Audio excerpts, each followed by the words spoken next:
ఇల్లు మీది రిజిస్ట్రేషన్ ఖర్చు మాది. క్రెడాయ్ ప్రివిలేజ్ కూపన్ తగ్గించుకోండి. ఈ మెగా ధమాకా ఆఫర్ పొందండి. CREDAI Vijayawada property show. ఆంధ్రప్రదేశ్ ప్రభుత్వం జిల్లాల పునర్వ్యవస్థీకరణ ప్రక్రియకి ఒక ముగింపు ఇచ్చింది. ఆ కన్క్లూజన్ ఏ విధంగా ఉంది ఒకసారి విశ్లేషించే ప్రయత్నం చేద్దాం.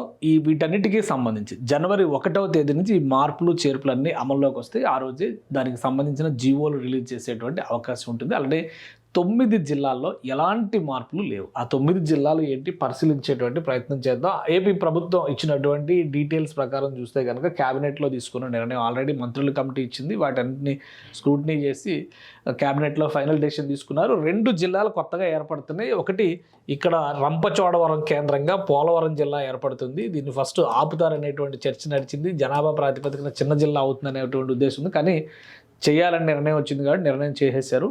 పోలవరం లేకుండా పోలవరం మండలం ఏంటి అనేటువంటి మాట కూడా మాట్లాడారు. కానీ పోలవరం ప్రాజెక్టు ఉన్నటువంటి ప్రదేశం కాబట్టి దీన్ని పోలవరం జిల్లాగానే నామకరణం చేయాలని రాష్ట్ర ప్రభుత్వం నిర్ణయించింది. రంపచోడవరం దీనికి హెడ్ క్వార్టర్స్గా ఉంటుంది. ఇది అల్లూరు సీతారామరాజు జిల్లా నుంచి భాగం చేసేటువంటి నిర్ణయం అనమాట ఇది. ఇక రెండవది ఎప్పటి నుంచో పెండింగ్లో ఉన్నటువంటి మార్కాపురం జిల్లా ఏర్పాటు, దానికి సంబంధించి కూడా రెవెన్యూ డివిజన్ల బదలాయింపులు అటు ఇటుగా జరిగినాయి. అటు నెల్లూరు జిల్లా నుంచి ఇటు బాపట్ల జిల్లా నుంచి అద్దంకి లాంటి డివిజన్లని ఇటు చేరుస్తూ ప్రకాశం జిల్లాలోకి చేరుస్తూ మార్కాపురంని విభజిస్తూ ఒక నిర్ణయం తీసుకున్నారు. 2వ జిల్లా కొత్తగా ఏర్పడ్డ జిల్లా మార్కాపురం అవుతుంది. మార్కాపురం డిమాండ్ ఎప్పటి నుంచో ఉన్నటువంటి జిల్లా. ఇక 3 జిల్లాలు వస్తాయి 4 జిల్లాలు వస్తాయి అనేటువంటి చర్చ కన్క్లూజన్ ఇచ్చింది. మొత్తం మీద 26 ప్లస్ 2 ఇప్పుడు 28 జిల్లాలతో ఆంధ్రప్రదేశ్ జనవరి 1వ తేదీ నుంచి అవతరించబోతుంది. ఇక 3వ నిర్ణయానికి సంబంధించి ఒక రివిజన్ జరిగింది, పునర్వ్యవస్థీకరణ జరిగిందనమాట.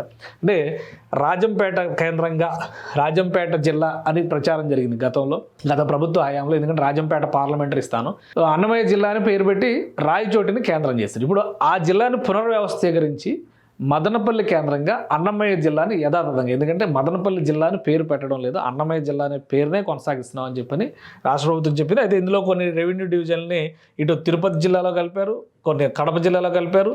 రాయచోటిని మాత్రం అన్నమయ్య జిల్లాలోనే ఉంచారు. హెడ్ క్వార్టర్స్ మాత్రం రాయచోటి నుంచి ఇటు మార్చారు. సో ఈ 3 నిర్ణయాలు ఇప్పుడు రాష్ట్ర ప్రభుత్వం తీసుకున్నటువంటి 3 నిర్ణయాలు జనవరి 1వ తేదీ. 3 నిర్ణయాలు అంటే జిల్లాలకి సంబంధించినటువంటి వాటిలో ఒక జిల్లా పునర్వ్యవస్థీకరణ, 2 జిల్లాలు మాత్రం పూర్తిగా కొత్త జిల్లాల ఆవిర్భావం అనేది జనవరి 1 నుంచి జరగబోతోంది.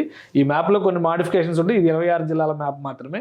మొత్తం మాడిఫికేషన్స్ తర్వాత కొత్తగా రిలీజ్ చేసేటువంటి గెజెట్స్లో జిల్లాల స్వరూపాన్ని బట్టి మొత్తం రాష్ట్ర ముఖ చిత్రాన్ని కూడా రిలీజ్ చేసే అవకాశం ఉంది. సో జనవరి 1, 2026 నుంచి ఆంధ్రప్రదేశ్ని 28 జిల్లాలతో చూడబోతున్నాం.